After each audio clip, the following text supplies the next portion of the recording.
Pak Suratno. Selamat pagi Pak Eko, selamat pagi Bapak Ibu semua. Apa kabar? Semoga semua dalam keadaan sehat walafiat, ya, dalam kondisi baik-baik ya. Izinkan pagi ini saya untuk share kita diskusi tentang materi diabetes mellitus. Kaitannya dengan Supahabu ya. Semoga ini bisa bermanfaat bagi Bapak Ibu semua untuk mengedukasi pasien-pasiennya, untuk mengedukasi konsumennya ya. Selain itu juga bisa membantu memperbaiki kondisi penderita diabetes yang Bapak Ibu kenal ya, untuk bisa memiliki kualitas hidup yang lebih baik. Baik, kita mulai ya.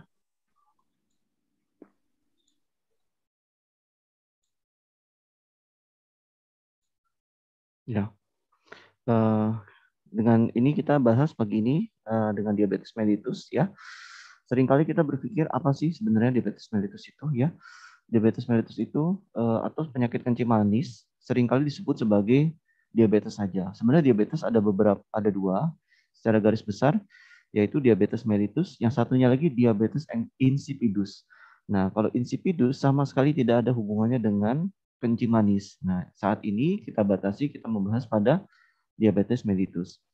Nah, diabetes mellitus itu merupakan gangguan metabolisme yang ditandai dengan peningkatan kadar gula darah yang tinggi selama periode waktu yang lama. Jadi tidak sewaktu-waktu aja, tapi gula darahnya itu tinggi dalam waktu yang lama. Jadi bukan singkat, jadi bukan hanya 1 hari, 2 hari. Gejala umumnya yang paling sering adalah 3 hal ini.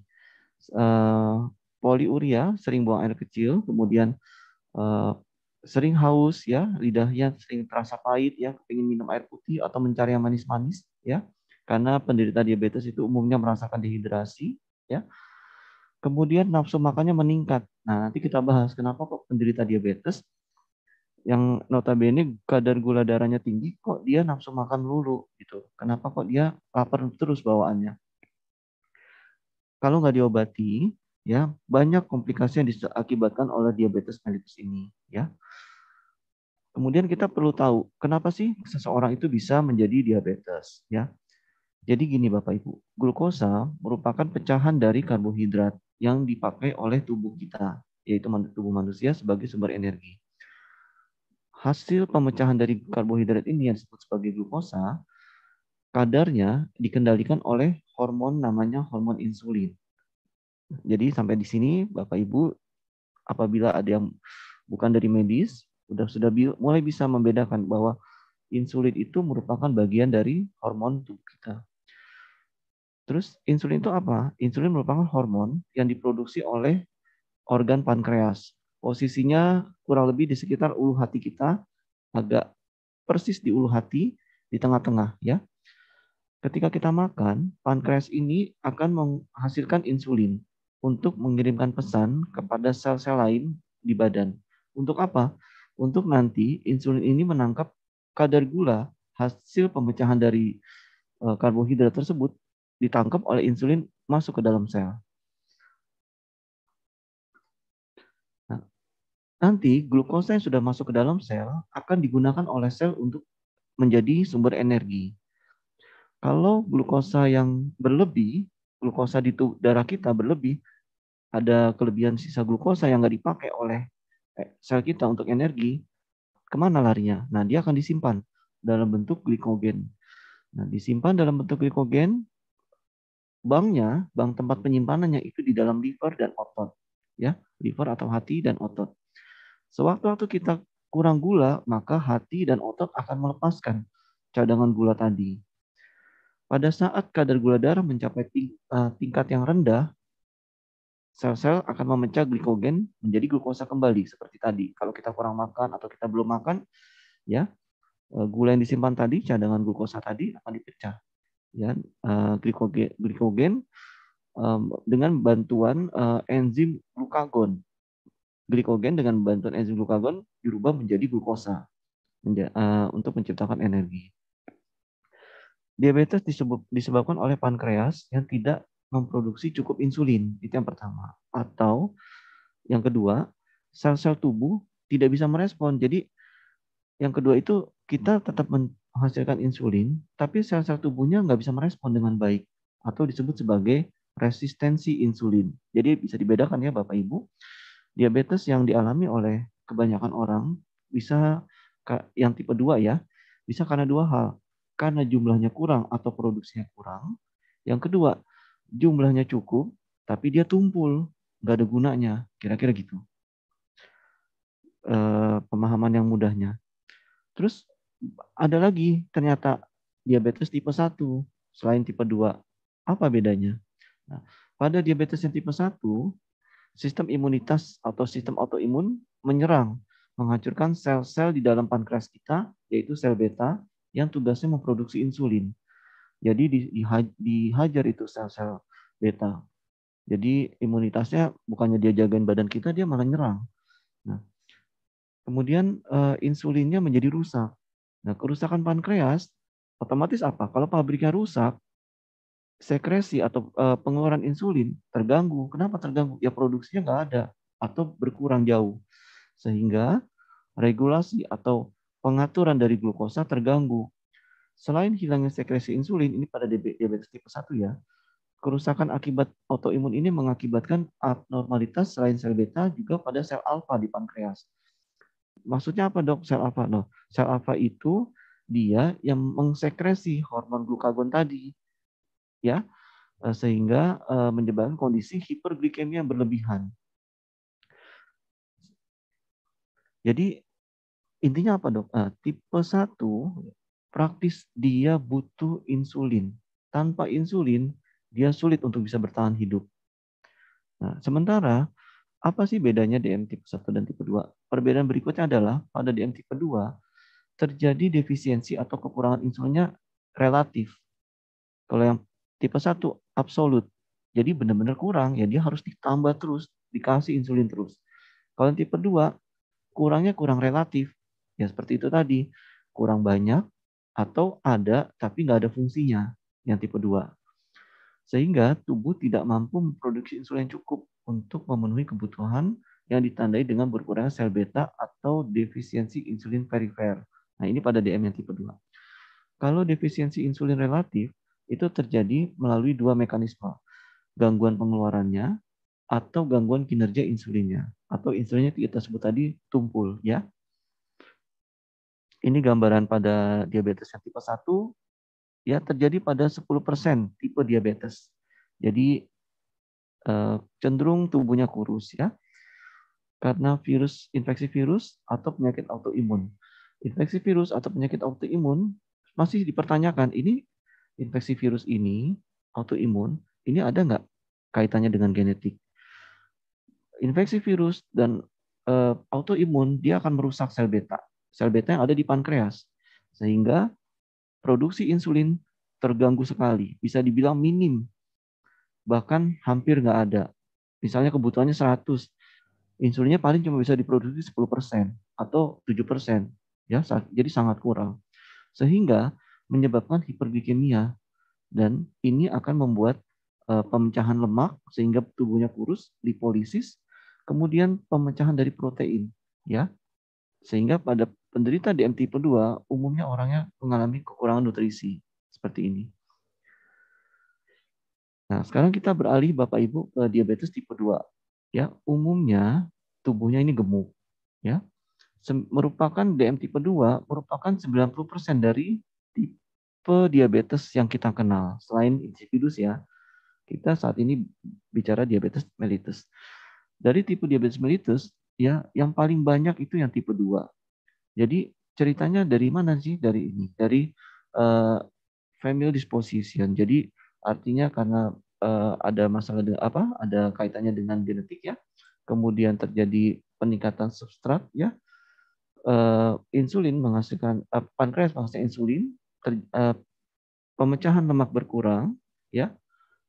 Terjadi penurunan pemecahan lemak, peningkatan substrat, terjadi obesitas, peningkatan asam lemak, peningkatan benda keton, insulin masuk ke dalam sel target, ya, gagal untuk membawa gula, menyebabkan hiperglikemia.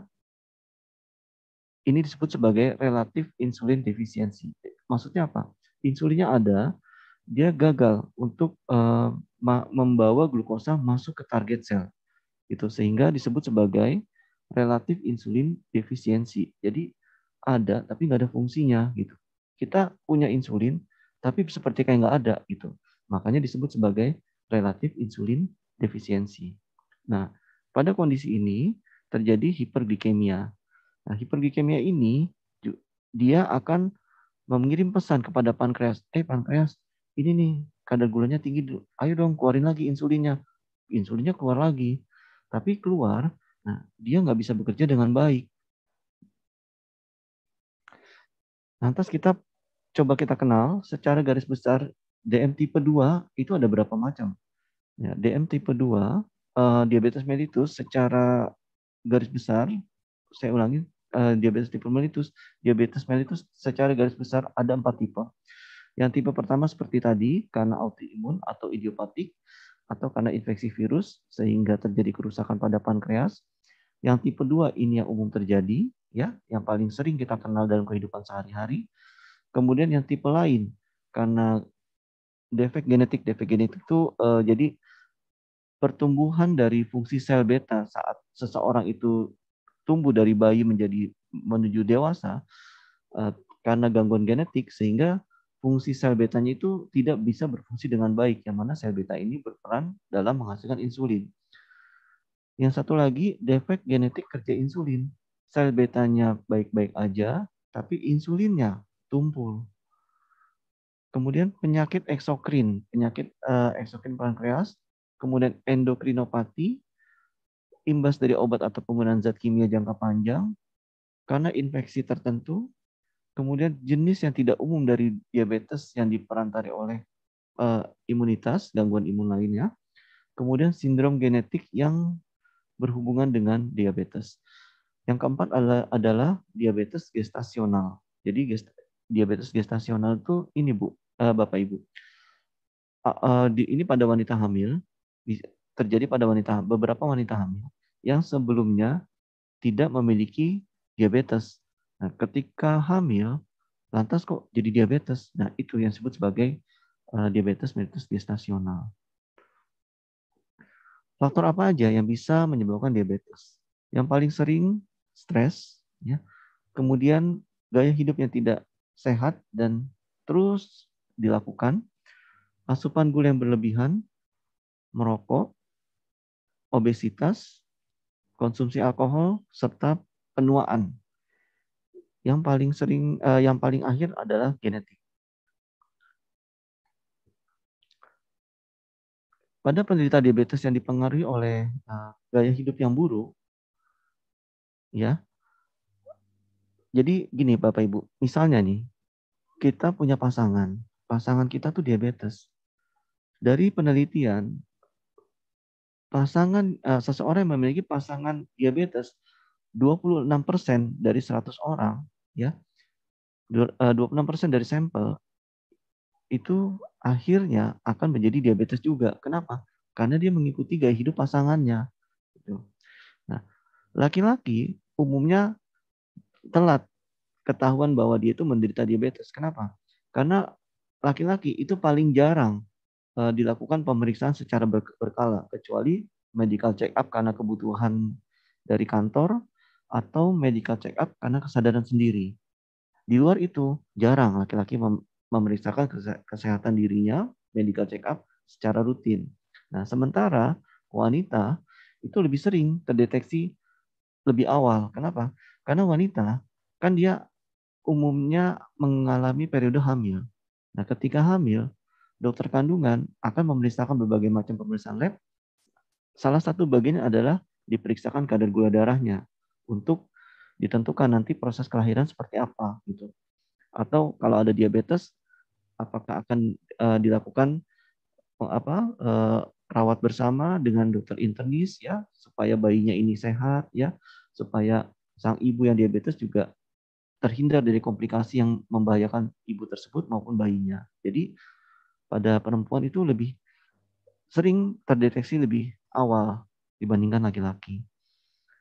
Kemudian kita mau tahu gejala diabetes kayak apa aja selain yang tadi sering buang air kecil ya, sering aus atau polidipsia, kemudian sering lapar. Gejala-gejala lainnya itu yaitu sakit kepala ya. Seringkali walaupun ini tidak pasti orang tidak spesifik kalau orang sakit kepala, oh kamu diabetes ya. Namun ada gejala-gejala tambahan pada diabetes yaitu penglihatannya kabur, kemudian mudah lelah, dan kalau luka itu agak lebih lambat. Nah, kalau udah mulai mengalami kayak begini, Bapak Ibu coba rutin memeriksakan kadar gula darahnya dan HbA1c. Sebagian mengalami kulit yang sering gatal-gatal. Glukosa darah yang tinggi dan berkepanjangan menyebabkan penyerapan glukosa pada lensa mata. Itu yang menyebabkan penglihatan kabur. Nah, penyerapan glukosa pada lensa mata itu bisa mencetuskan terjadinya salah satunya katarak. Ya. Ujung jari kaki maupun tangan seringkali terasa kebas-kebas atau terasa seperti kayak kesemutan. Nah, ini kita lihat Bapak Ibu, komplikasi diabetes ada yang akut, ada yang kronik. Kalau yang akut itu dalam bentuk ketoasidosis, jadi terjadi gangguan keseimbangan asam basa. Jadi ini terjadi, komplikasi akut ini terjadi umumnya pada diabetes yang kadarnya di atas 500, di atas 600 kadar gula darahnya ya. Dia akan mengalami ketoasidosis, biasanya terjadi penurunan kesadaran, pusing ya, bahkan beberapa menjadi pingsan ya, tubuhnya bau gula ya. Nah, kemudian komplikasi yang kronik, komplikasi yang perlahan-lahan itu bisa merusak mata, ginjal, kemudian pada pria eh, bisa menyebabkan ejakulasi dini ya, atau disfungsi dari ereksi. Jadi ereksinya itu nggak keras atau gagal ereksi. Jadi sama sekali nggak bisa ereksi. Yang berikutnya adalah peripheral nervous system neuropathy. Nah, yang disebut sebagai peripheral nervous system neuropathy ini disebut sebagai neuropati diabetik. Ini yang kita alami yang dirasakan oleh penderita diabetes sebagai sensasi seperti kesemutan gitu. Ujung-ujung jari, ujung-ujung kaki ya, ujung jari tangan, jari kaki itu seperti kesemutan. Kemudian badan-badan kok kayak linu-linu ya, kadang-kadang nyeri-nyeri. Nah, itu disebut sebagai peripheral nervous system neuropati, gangguan neuropati diabetik. Nah, komplikasi kronik lainnya yaitu aterosklerosis. Jadi bisa mencetuskan adanya suatu aterosklerosis atau ada suatu plak di pembuluh darah, penebalan dari pembuluh darah ya, sehingga mengurangi luas dari saluran pembuluh darah ini.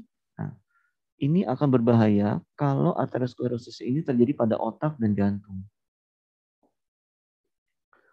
Ini komplikasi akut ya. Kenapa bisa terjadi komplikasi akut ya? Kadar gula darahnya itu terlalu tinggi sehingga sel tidak dapat menggunakan gula seperti kita ketahui tadi.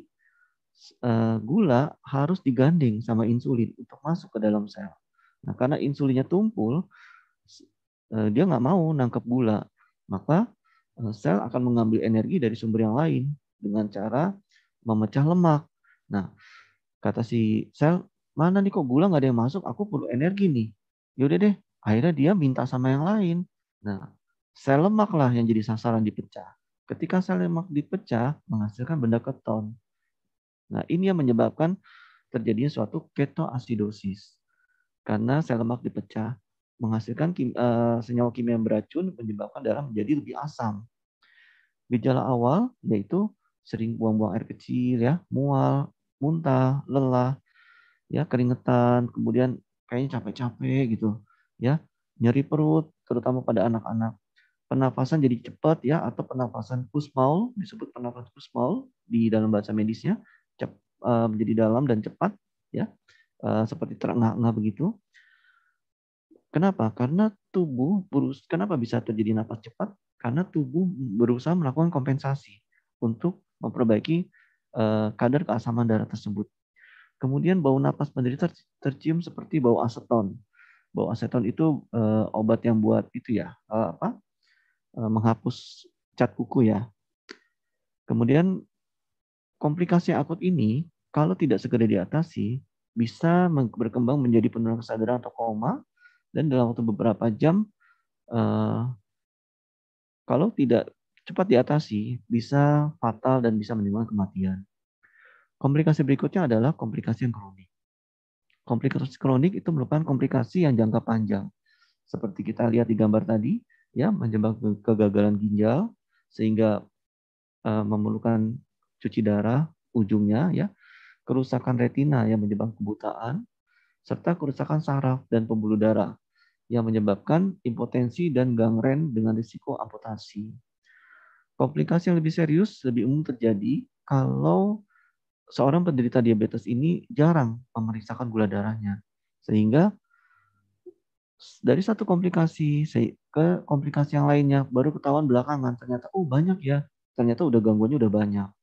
Karena itu sebaiknya seorang penderita diabetes 2 hari sekali, kalau dia kadar gula darahnya terkontrol, usahakan 2 hari sekali tetap periksa gula darah mandiri. Nah, menurut Badan Penelitian dan Pengembangan Kesehatan Litbangkes Kementerian Kesehatan Republik Indonesia, penderita diabetes dapat mengalami komplikasi sebagai berikut. Lebih dari 50% ya mengalami penurunan disfungsi seksual pada laki-laki, ya. Kalau pada wanita dia menjadi kurang bergairah. 30% refleks tubuhnya terganggu, lebih lambat. Kenapa? Karena kerusakan sarafnya tadi, neuropati. 29% mengalami gangguan pada retina mata atau disebut sebagai retinopati diabetik. Kurang dari 20% atau 16% mengalami katarak lebih cepat. Kenapa? Karena glukosa terserap masuk ke dalam lensa mata, menyebabkan lensa mata lebih mudah, lebih cepat keruh. Jadi 50% tadi mengalami disfungsi ereksi, 50% lebih, ya, hampir 51%. 50%-nya lagi penderita diabetes akan meninggal karena komplikasi pada penyakit jantung. Ini gambaran yang neuropati diabetik. Kalau Bapak Ibu, maaf, ini gambaran gangren, ya. Kalau Bapak Ibu ini gangrennya yang hitam ini, ya, yang hitam ini gangrennya. Nah, Bapak Ibu tekan di daerah sini, arteri popltea ini, ya, ditekan arterinya ini. Kalau misalnya arteri ini ditekan, kalau misalkan dia denyutnya kuat, berarti bagus. Tapi kalau denyutnya dia lemah atau dingin atau bisa hampir tidak terasa, itu berarti gangguan sirkulasi darahnya ke sini, ke ujung-ujung jari, itu mengalami masalah. Berarti mengalami gangguan. Indikatornya adalah kalau Bapak Ibu teraba denyutan kencang, itu berarti suplai darah ke ujung bagus. Tapi kalau diraba, kok nggak teraba ya denyutannya. Kemudian kalaupun ada tapi lemah sekali sampai dirasain banget baru terasa. Nah, itu berarti awas-awas ya, awas pada jangan-jangan ada masalah pada suplai gangguan darah ya, pada suplai darah untuk ke ujung kaki. Ini gambaran ini tadi gangren pada diabetes atau disebut sebagai diabetic foot. Ini bagian yang hitam ini Bapak Ibu. Kalau gangren ini yang warna hitam ini udah mati jaringannya. Ini harus dilakukan adalah harus dipotong, diamputasi. Amputasinya itu bukan sampai sebatas ini, tapi sampai sebatasnya ini. Amputasinya di segini. Dok, kalau nggak mau diamputasi bisa nggak? Nggak bisa. Karena yang hitamnya ini terus dia akan jalan. Kalau dia didiemin, hitamnya akan merambah sampai ke sini. Ketika udah sampai ke sini, nanti dia akan, yang ini ikutan mati juga. Ini nanti ikutan mati juga. Akhirnya seluruh jarinya hitam. Akhirnya seluruh area sini lama-lama menghitam. Masih didiemin, dia sampai ke sini. Masih didiemin, dia akan terus naik. Bagian yang mati terus naik sampai perlahan-lahan. Nah, jadi kalau udah sampai sini mengalami gangren, ini akan dipotong sampai sebatas yang masih yang suplai darahnya masih bagus. Coba Bapak Ibu lihat. Ini hitam, ini biru, ini merah. Nah, yang dipotong sampai sebatas yang masih merah. Gitu. Jadi bukan hanya seujung ini, bukan. Tapi yang sini. Kenapa sampai di sini? Karena ini masih hidup jaringannya. Kalau dipotong hanya segini, ya, pasiennya di rumah, penyembuhan luka, ya, kemudian kantor ke dokternya 3 hari lagi atau seminggu lagi, ya. Tahu-tahu yang ini biru-biru ini udah jadi hitam dan bisa udah naik sampai ke sini. Nggak mungkin bulan depan potong lagi ke sini, kan kasihan. Baru selesai dipotong, potong lagi. Karena itu dipotong sampai sebatas daerah yang masih sehat. Ini komplikasi lainnya ya, bisa menyebabkan stroke ya, serangan jantung, kemudian gangguan arteri untuk ke ujung-ujung dari tubuh kita, disebut sebagai peripheral arterial disease, komplikasi kronik dari diabetes tadi. Kemudian komplikasi yang makrovaskuler ya, itu arteriosklerosis tadi ya, yang kita sebut sebagai timbulnya plak ya, kemudian penebalan pada pembuluh darah ya. Ini pembuluh darah yang sehat, ini mulai terjadi penebalan, Bapak Ibu lihat. Ini rongganya bagus ya, luas ya, suplai darahnya bisa banyak ya yang ditampung di saluran ini. Ketika dia menebal akan menyempit. Pasti beda suplai darah ini dengan suplai darah yang ini. Nah, dari penebalan ini timbul sel lemak plak di dalamnya. Sel lemaknya semakin membesar, saluran makin menyempit. Sel lemaknya makin keluar lagi, akhirnya makin menyempit lagi.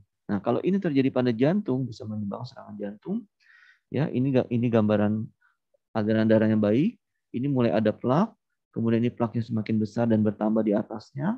Ya, aliran darah sudah mulai terganggu. Ini plaknya semakin bertambah besar, aliran darah semakin terganggu. Komplikasi berikutnya yang mikrovaskuler, yaitu gangguan pada ginjal.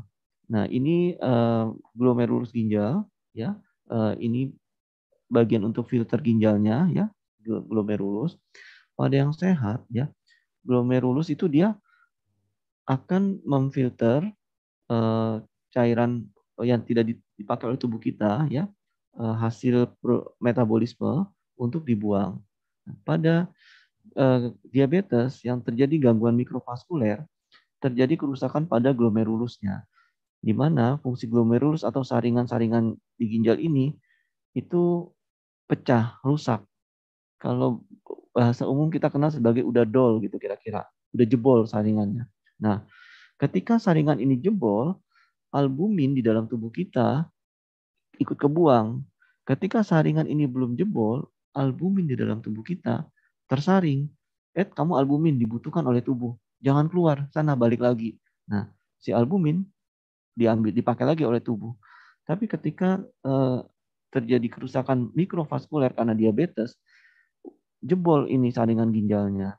Sehingga pada penderita diabetes yang sudah tahap lanjut seringkali terjadi kondisi kekurangan albumin. Nah, karena kekurangan albumin tadi itulah yang menyebabkan ketika seorang penderita diabetes saat luka sulit sembuh. Ini komplikasi berikutnya ya, yang pada mata, komplikasi mikrovaskuler. Mikrovaskuler itu maksudnya pembuluh darah yang kecil-kecil ya, bisa menyebabkan retinopati diabetik, bisa mengganggu saraf mata ya, optic nerve. Ini saraf mata bisa dirusak karena saraf mata ini, Bapak Ibu lihat, ini ada yang merah-merah kecil-kecil. Ini adalah pembuluh darah, ini mikrovaskuler. Bapak Ibu bayangkan, gambar mata sebesar ini aja, vaskulernya sekecil ini. Padahal ini matanya besar, mata kita kan nggak sebesar ini, ya. Nah, bayangin, berarti pembuluh darah yang kecil-kecil di dalam saraf mata kita, yang mendampingi saraf mata kita lebih kecil lagi. Gitu. Nah, kalau penderita diabetes bisa dibayangkan, ya, seperti apa itu aliran darahnya, pastinya lebih terganggu. Nah, kita singkat, ya, komplikasi kronis gangguan yang menyebabkan gangguan pada pembuluh darah, ada makrovaskuler, ada mikrovaskuler. Makrovaskuler menyebabkan aterosklerosis, efeknya pada jantung dan otak. Ya, pada otak bisa menyebabkan stroke, pada jantung berpotensi menyebabkan serangan jantung atau myocardial infarction, MCI, dikenal sebagai MCI. Kalau komplikasi mikrovaskuler bisa menyebabkan diabetik retinopati yang tadi kita lihat gambarnya, kemudian neuropati, ya, nefropati berpotensi untuk menyebabkan gagal ginjal atau renal failure. Kenapa? Karena jebol tadi saringannya. Karena si saringannya ginjal itu dia untuk hidup diperdarahi oleh pembuluh darah yang kecil-kecil. Kemudian mikrovaskuler komplikasi lainnya adalah neuropati. yang bisa menyebabkan tadi diabetic foot ya, gangren ya.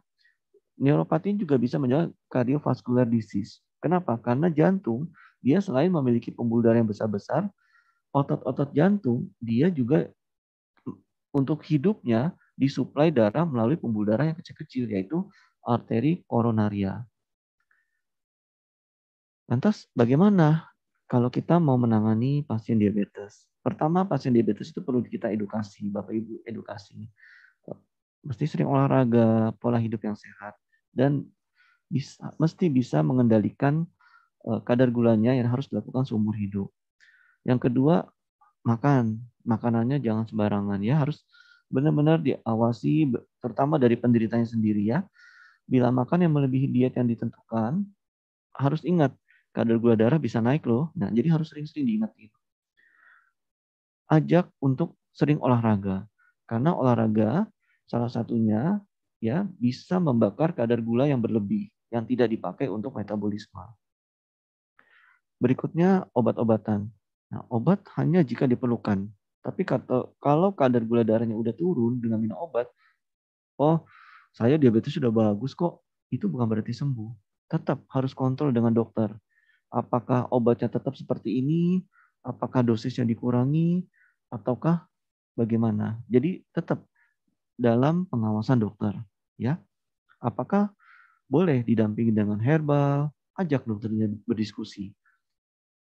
Nah, ini dari Persatuan Diabetes Indonesia ya, Perkeni ya, parameternya sasaran untuk seorang diabetes supaya dia hidupnya sehat, indeks massa tubuhnya IMT yaitu Bapak Ibu coba ukur-ukur.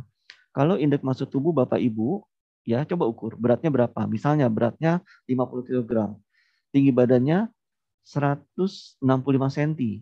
Nah, Bapak Ibu hitung 50 kg ya dibagi 165 cm kan? Jadi 1,65 karena bukan senti, dia satuannya pakai meter. Saya ulangin, berat badan 50 kilo dibagi tinggi badan dalam meter. Jadi kalau tinggi badannya 165 cm, ya ini dibikinnya jadinya 1,65. 1,65 dikali 1,65. Hasilnya berapa?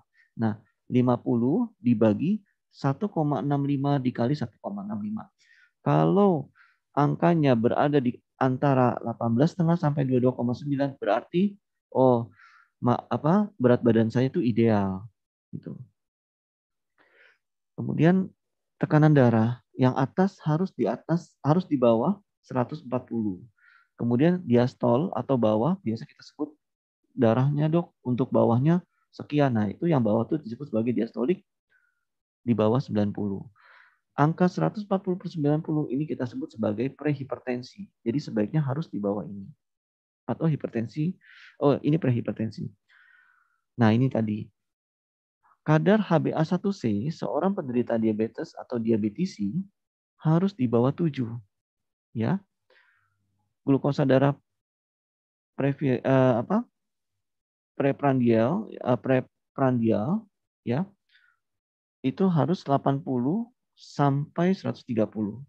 Ini habis puasa ya preprandial. Ulang ya preprandial ya. Kemudian glukosa darah 2 jam kapiler harus di bawah 180. Kolesterol harus di bawah 100. Kemudian trigliserid harus di bawah 150. Pada laki-laki HDL ini kolesterol baik Bapak Ibu. Laki-laki harus di atas 40. Kalau parameternya HDL, HDL ku di atas 40 nih, ada 49, berarti bagus. Kalau perempuan, HDL-nya harus di atas 50. Ya, kemudian kadar ApoB ya, ini harus di bawah 90. Nanti Bapak Ibu coba jadikan ini sebagai pegangan ya. Coba diukur-ukur. Sambil ini semuanya dicek di lab. Kecuali kalau tensi ini bukan di lab ya, ini bisa tensi secara mandiri atau ke puskesmas atau ke klinik terdekat. Indeks massa tubuh bisa menghitung sendiri juga. Terapi diabetes secara garis besar ada 2, yaitu dengan obat minum, contohnya metformin, glimepiride, dan lain-lain. Kemudian obat antihiperglikemia suntik ya, obat-obat insulin ya.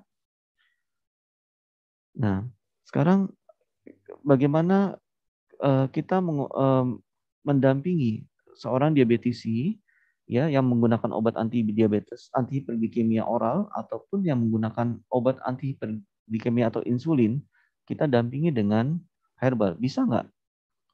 Jawabannya bisa ya. Karena kenapa? Nah, kita perlu kenal dulu. Negara kita, yaitu Indonesia, dikenal sebagai negara dengan biodiversitas kedua dan pusat keanekaragaman hayati yang tertinggi di dunia. Obat tradisional dan kekayaan alam Indonesia itu berpotensi menghasilkan obat yang sangat bermanfaat bagi kesehatan.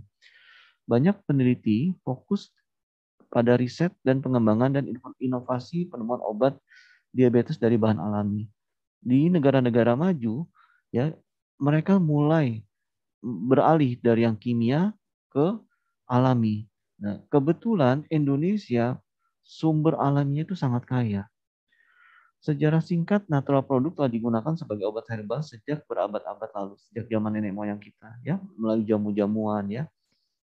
Karena Indonesia itu kaya akan keanekaragaman herbal atau megaspesies tanaman itu merupakan peluang bagi kita untuk mengembangkan terapi dari si alam atau menciptakan industri farmasi yang berbasis alam atau herbal ya.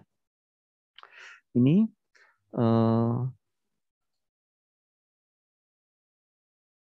ya, ini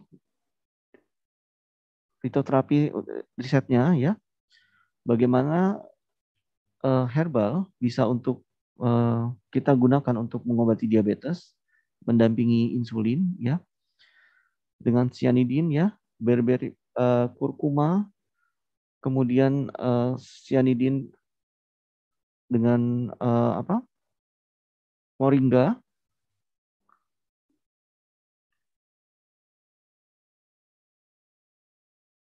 Nah, ini alurnya. Diabetes tipe 2 merupakan gangguan metabolik seperti tadi kita ketahui, ditandai dengan kenaikan gula darah akibat penurunan sekresi insulin. Bagaimana cara kerja herbal bekerja? Yaitu seperti tadi, suprahabu alfa, ya, dia mengandung Shana striata atau albumin. Albumin yang tinggi ini mengandung kadar antioksidan. Kemudian tujuannya bisa membantu untuk memperbaiki sel yang rusak, terutama sel pankreas yang dia tugasnya memproduksi insulin tadi. Nah, di mana insulin berperan dalam memecah glukosa seperti kita ketahui tadi dalam darah menjadi energi yang disebarkan ke seluruh tubuh. Kemudian produksi insulin yang cukup oleh sel beta pankreas akan menyebabkan kadar gula dalam darah menurun. Ini secara logisnya. Jadi diabetes dulu, seseorang mengalami diabetes, terjadi kerusakan pada pankreasnya atau terjadi gangguan pada produksi insulinnya, ya.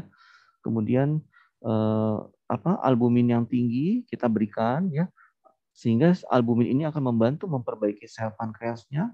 Ketika sel pankreasnya baik, dia akan bisa memproduksi insulin. Nah, ketika dia memproduksi insulin yang lebih baik, sehingga insulin tersebut dapat bekerja untuk menurunkan kadar gula darah. Kira-kira seperti itu singkatan dari gambar ini, ya.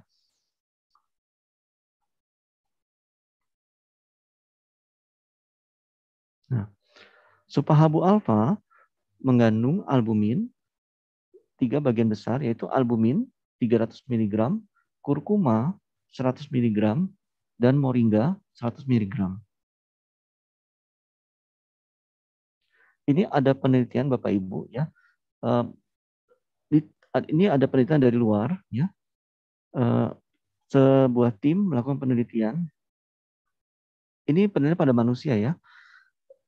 Manusia yang diabetes sama yang tidak diabetes diberikan moringa. Moringa itu daun kelor yang terdapat pada supahabu alfa. Cara bacanya begini Bapak Ibu, kita lihat sama-sama ya. Mulai yang atas dulu, ini ada grafik yang merah, hijau, dan biru. Grafik yang merah, ini penderita diabetes diberikan moringa 1 gram. Yang hijau, penderita diabetes, yang hijau ini, penderita diabetes ditambahkan moringa sebanyak 2 gram. Yang merah, yang biru, penderita diabetes yang sama sekali tidak diberikan moringa. Jadi yang gampangnya, yang biru penderita diabetes tanpa moringa, yang merah penderita diabetes moringa 1 gram, yang hijau penderita diabetes moringganya 2 gram. Ini 8, 10, 12, 14 ini jam. Ya, ini jam. Jadi jam 8 penderita diabetes itu yang hijau diberikan moringa 2 gram, yang merah 1 gram, yang biru tanpa moringa. Ya. Kita lihat hasil akhirnya, Bapak Ibu. Yang hijau, penderita diabetes yang dengan pemberian moringa 2 gram, itu dia kadar glukosa darahnya di bawah dari kadar glukosa darah penderita diabetes tanpa moringa. Yang biru ini tanpa moringa, yang hijau ini dengan moringa 2 gram. Moringa 1 gram dengan 2 gram hampir sama. Hampir sama. Yang merah ini 1 gram, yang hijau ini 2 gram. Hampir sama. Tapi secara rata-rata, pemberian moringa 2 gram, itu dia lebih turun kadar gula darahnya. Nah, yang tidak diberikan moringa, dia lebih tinggi. Jadi antara merah dengan hijau 1 gram atau 2 gram karena dia beda tipis. Bapak Ibu bisa bayangkan kalau kita berikan moringa lebih tinggi lagi, tentunya grafik yang hijau ini ya akan lebih turun lagi. Gitu. Ini sengaja dibuat dari penelitinya tidak terlalu terpaut jauh karena mau melihat kalau dengan kadar yang beda sedikit apakah ada hasilnya. Ternyata walaupun beda sedikit ada hasilnya. Nah, ini bisa membuktikan bahwa moringa itu bisa membantu untuk menurunkan kadar gula darah. Dari hasil riset ini, ya, ini hasilnya, summary-nya, ada kecenderungan efek dosis pada respon, ya, dosis respon. Jadi ada respon terhadap dosis yang 1 gram atau 2 gram.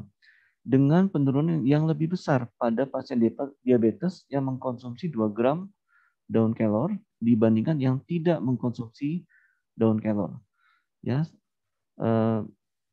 perbedaannya sebesar 92 milimol per menit per liter. Ya, ini yang merah tanpa moringa, yang hijau dengan moringa. Kemudian manfaat supahabu alfa secara garis besar, ya, untuk diabetes.